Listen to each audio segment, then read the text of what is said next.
Party పెట్టిన తర్వాత నిరంతరం ప్రజల మేలు కోసమే తన సొంత ఆస్తుల్ని సొంత డబ్బుల్ని త్యాగం చేసి నిరంతరం ప్రజల మధ్యలోనే ఉంటూ ప్రభుత్వ వ్యతిరేక ఓట్లు ప్రతిపక్షాల ఓట్లు చీలగొడుతున్నటువంటి ఏకైక సూత్రంతో మరి ఏవిఆర్ ప్రసాద్ గారు చెప్పినట్లు నంద్యాలలో అక్రమంగా చంద్రబాబు నాయుడు గారిని అరెస్ట్ చేసి రాజమండ్రి జైల్లో ఉంచినప్పుడు పవన్ కళ్యాణ్ గారు ఒక చారిత్రాత్మకమైనటువంటి నిర్ణయం తీసుకున్నారు.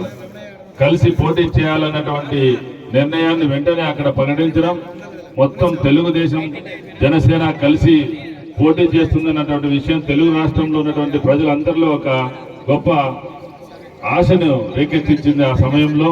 అదేవిధంగా చంద్రబాబు నాయుడు గారు కూడా పవన్ కళ్యాణ్కి అత్యంత ప్రాముఖ్యతనిచ్చి ఈరోజు అన్ని కార్యాలయాల్లో అన్ని చోట్ల కూడా డిప్యూటీ సీఎంకు ముఖ్యమంత్రితో పాటు సమానంగా ఆయనకు ప్రత్యేకమైనటువంటి హోదా ఇచ్చి గౌరవించాలనే నిర్ణయం తీసుకున్నందుకు కూడా చంద్రబాబు నాయుడు గారికి కూడా ప్రత్యేకంగా మన అందరం కూడా అభినందనలు ధన్యవాదాలు తెలియజేయాలి. అదేవిధంగా అనేక రకాల ముఖ్య శాఖలు ఆయనకి కేటాయించారు. మనం చూస్తున్నాం ప్రతిరోజు కూడా అటు చంద్రబాబు నాయుడు గారు, ఇటు పవన్ కళ్యాణ్ గారు, లోకేష్ గారు నిరంతరం ప్రజల మధ్యలోనే ఉంటూ ప్రతిరోజు ప్రజలను కలుస్తూ అనేక రకాల సమస్యల్ని పరిష్కరించడానికి వారు చేస్తున్న కృషి చూస్తుంటే నిజంగా ఈ సమయంలో మరి ప్రభుత్వంలోకి వచ్చిన తర్వాత రాకముందు కంటే ఇంకా ఎక్కువ శ్రమ పడుతున్నారు. నిన్న చూస్తున్నారు చంద్రబాబు నాయుడు గారు పడవల్లో వెళ్తున్నారు, రాత్రిపూట 12 గంటలకు వెళ్లి ఆహారాన్ని అందిస్తున్నారు. 74 ఏళ్ల వయసులో ఆయన ఆ విధంగా చేస్తుంటే నిజంగా అందరికీ స్ఫూర్తిదాయకంగా ఉంది.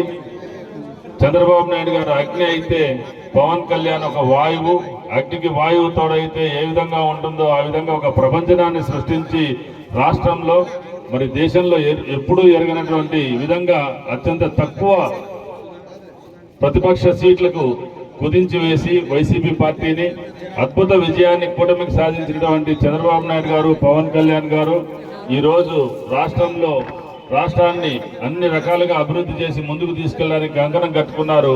వారి జన్మదినోత్సవం మనందరికీ కూడా ఖచ్చితంగా పండుగనే.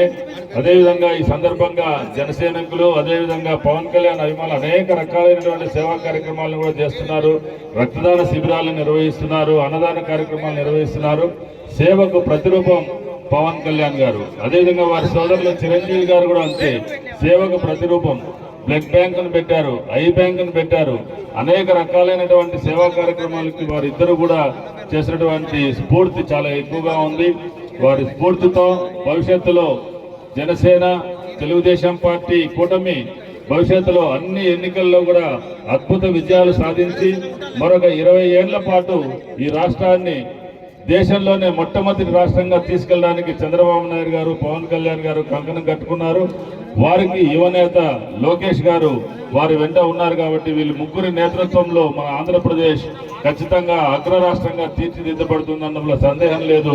వారి జన్మదినోత్సవ వేడుకలు నిర్వహించుకోవడం, ఆ వేడుకల్లో పాల్గొనడం మా అదృష్టంగా భావిస్తూ ఆహ్వానించినందుకు ఆహ్వానితులకు ధన్యవాదాలు తెలియజేస్తూ పవన్ కళ్యాణ్ గారికి జన్మదిన శుభాకాంక్షలు తెలియజేస్తూ వారు నూరేళ్లు బతకాలని, అదేవిధంగా వారు జీవించినంత కాలం కూడా ప్రజల కోసమే వారి జీవితాన్ని వెచ్చించి ప్రజల కోసం ప్రజల మధ్యనే ఉండాలని వారికి శుభాకాంక్షలు తెలియజేస్తూ మరోసారి మీ అందరికీ నా హృదయపూర్వక ధన్యవాదాలు తెలియజేస్తున్నాను.